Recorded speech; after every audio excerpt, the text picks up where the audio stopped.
السلام علیکم ګرانو دوستانو. نن به زه تاسو ته د افغانستان رشید خان په هکله باندې یو زبردست خبر درکړم چې د هندوستان پخوانی ډېر مشهوره لوبغاړی روي شاستري چې کوم د رشید خان ته د شعر خطاب ورکړی ده. بل به زه تاسو ته وایم چې دغه نیوزیلند سره خو د افغانستان لوبه ترسره نه شوله، خو رشید خان بیا هم د افغانانو زړونه ګټلي دي. ویډیو تر اخره پورې وګورئ، په هر څه به تاسو پوه سئ. ټول نه مخکې به زه تاسو ته وایم که تاسو هم د رشید خان مینوال یاستئ، دغه ویډیو در سره حتما لایک کړئ او لاندې په کمنټ کې رشید خان زنده باد در سره ولیکئ.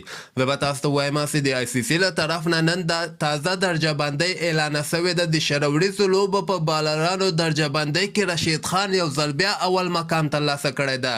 جوس هیزلوډ مخکې اول، خو رشید خان ډېر ښه زبردسته بولینګ په ټي 20 ورلډ کپ کې ترسره کړ، کوم په وجه باندې دغه د شروریزو لوبو په درجه بندۍ کې بیرته اول مقام ترلاسه کړ. خو دغه نه وروسته خو زیاتره پخواني لوبغاړو رشید خان ته مبارکي ورکړې ده، خو روي شاستري چې کوم د سپیشل مبارکي رشید خان ته ورکړې ده او دغسې لیکلي دي چې رشید خان واقعا اصلي سوپر سټار ده، د افغانستان زمری ده او په شر وریځو لوبو کې یعنې یو ځل بیا د اول مقام ترلاسه کړی ده. دغه ټي 20 ورلډ کپ د لوبو په دوران کې روي شاستري رشید خان سره کتل هم کړی ده او روي شاستري چې کوم د ډېر مشهوره کمنټیټر ده او یو وخت کې د هندوستان کوچ هم او پخوانی لوبغاړی هم تېر شوی ده، یعنې ډېر مشهوره لوبغاړی ده او رشید خان ته د شعر خطاب ورکړی. رشید خان د افغانستان زمری ده او اصلي سوپر سټار ده.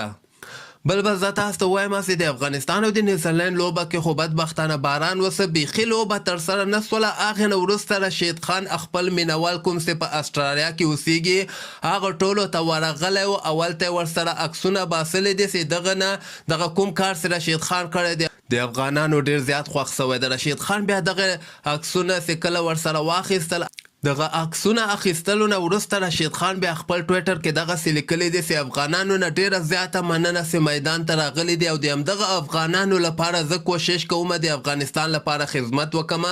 دوی نه ډېره زیاته مننه چې ماته یې دومره زیات عزت راکړي، ماته دومره زیاته مینه راکړي. تاسو هم خپل نظر لاندې ما سره په کمنټ کې شریکولی سئ او همدغسې په زړه پورې معلوماتو لپاره تاسو دغه چینل هم در سره سبسکرایب کولی سئ.